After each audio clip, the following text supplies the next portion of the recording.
NBT online की खास crime series में मैं सिद्धार्थ आपका स्वागत करता हूं, अभिनंदन करता हूं, इस्तकबाल करता हूं। केरल में 2 महिलाओं की बलि मामले ने पूरे देश को हिला दिया है। महिलाओं की बलि जवान और खूबसूरत बने रहने के अंधविश्वास में दी गई। महिलाओं को फंसाने के लिए फेक सोशल मीडिया प्रोफाइल का प्रयोग किया गया। यह फेक प्रोफाइल मोहम्मद शफी नाम के आदमी ने बनाई। उसने ही महिलाओं को फ्रेंड रिक्वेस्ट भेजकर दोस्ती के फर्जी जाल में फंसाया। वो साइको है। दूसरों की मौत में उसे मजा आता था। अपनी खुशी के लिए उसने एक महिला के शव के 56 टुकड़े कर डाले। वो वहशी दरिंदा मृत महिलाओं को पौन के धंधे में भी धकेलना चाहता था। उसने इसके लिए बोली भी लगा दी थी। केरल नरबली मामले में रोज हो रहे खुलासे चौंका रहे हैं। इस मामले के मुख्य आरोपी मोहम्मद शफी की हैवानियत डराने वाली है। पुलिस ने उसे साइको बताया है। शफी इतना शातिर है कि पुलिस की पूछताछ में वो अपनी जुबान नहीं खोल रहा था। सबूत जुटाने के लिए पुलिस ने सैकड़ों सीसीटीवी फुटेज खंगाले, तब जाकर शफी टूटा। इस हैवान ने महिलाओं को अपने जाल में फंसाकर एक पारंपरिक उपचारक और हाइकू कवि भगवाल सिंह और उसकी पत्नी लैला के पास तक पहुंचाया। मामला केरल के पत्तनमथिट्टा जिले में एक छोटे से गांव एलंथूर का है। पुलिस ने बताया कि मोहम्मद शफी ने एक सप्लायर एजेंट के तौर पर काम किया। वो स्कूल ड्रॉप आउट है। 11 अक्टूबर को पुलिस ने भगवाल सिंह, उसकी पत्नी लैला और मोहम्मद शफी उर्फ रशीद तीनों को गिरफ्तार करके जेल भेज दिया।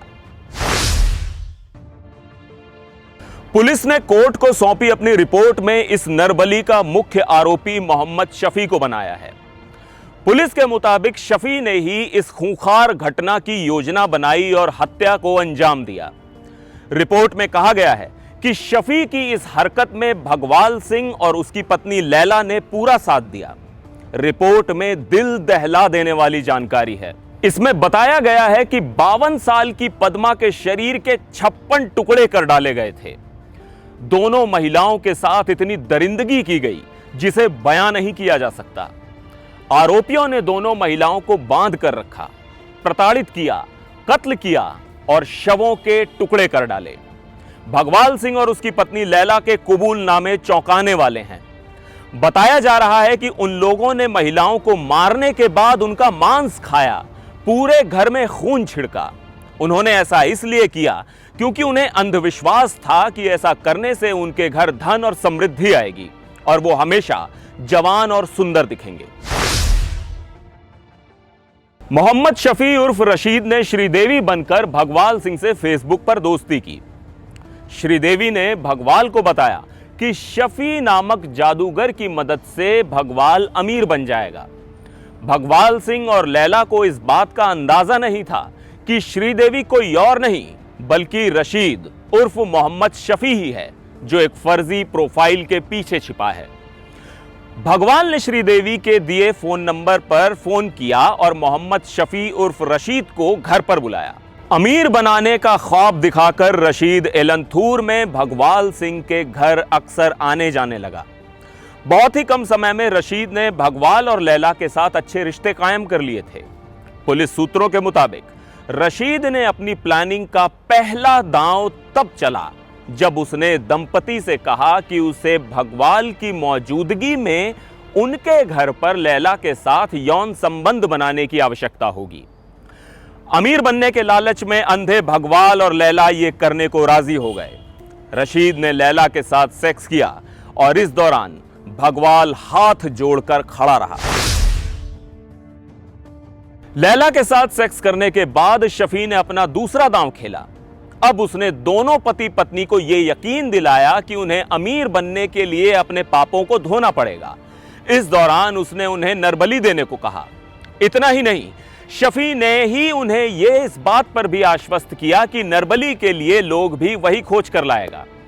इस बलि की पहली शिकार रोजली नाम की लॉटरी बेचने वाली एक महिला थी। रशीद ने उसे पॉर्न फिल्म में एक्टिंग के लिए 10 लाख रुपए का ऑफर दिया और कोच्चि से एलंथूर बुलाया। फिर तीनों ने मिलकर 8 जून को उसकी हत्या कर दी। लैला ने उसका गला घोटा और उसके ब्रेस्ट काट डाले। पीड़िता की बेटी ने 27 अगस्त को कलाडी पुलिस स्टेशन में गुमशुदगी का मामला दर्ज कराया, लेकिन सितंबर के आखिरी हफ्ते तक इस मामले में कोई प्रोग्रेस नहीं हुई थी। पहली हत्या के 2 महीने बाद यानी रोजली की बलि के बाद भी भगवान और लैला अमीर नहीं बने तो रशीद ने उनसे कहा कि देवी संतुष्ट नहीं है और एक और बलि देनी पड़ेगी।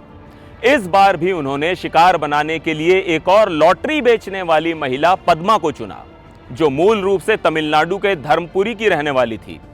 रशीद ने उसी तरीके से उसे भी भगवाल और लैला के घर बुलाया और 26 सितंबर को तीनों ने कथित तौर पर उसकी भी हत्या कर दी। मुख्य आरोपी शफी ने पद्मा के सिर पर वार किया और वो बेहोश हो गई। लैला ने पद्मा का गला रेत कर उसकी जान ले ली। पुलिस के अनुसार लैला ने मृतक के प्राइवेट पार्ट पर भी वार किया। इसके बाद मृतक के शरीर के टुकड़े किए गए। खून को घर की दीवारों पर लगाया गया। शरीर के टुकड़ों को घर के चारों तरफ दफनाया गया। मीडिया रिपोर्ट्स की माने तो पद्मा के शरीर के 56 टुकड़े किए गए। पद्मा की बहन की शिकायत पर पुलिस पद्मा की तलाश कर रही थी। पद्मा के फोन के लोकेशंस, मोबाइल टावर की मदद से नरबली का यह घिनौना सच सामने आया। लैला ने कबूल किया है कि उसने और उसके पति ने दोनों पीड़ितों का मांस पकाया और खाया, क्योंकि मोहम्मद शफी उर्फ रशीद ने उन्हें बताया था कि ऐसा करने से उनकी जवानी बनी रहेगी। बताया जा रहा है कि तीनों ने हत्या के बाद दोनों महिलाओं के कटे फटे शवों को दफना दिया। रोंगटे खड़े कर देने वाले इस अपराध का खुलासा होने के बाद जब खुदाई कर लाश निकाली गई तो शरीर में से एक पसली गायब थी। भगवाल सिंह, लैला और शफी ने अपना गुनाह कबूल कर लिया है। यह वारदात वाकई दिल दहला देने वाली थी, लेकिन सोचने वाली बात यह है कि पूरे देश में सबसे ज्यादा लिटरेसी रेट केरल में है। जिस राज्य में साक्षरता दर सबसे ज्यादा हो, वहां अंधविश्वास में पड़कर ऐसी रूह कपा देने वाली घटना को अंजाम दिया जाना हैरान करता है।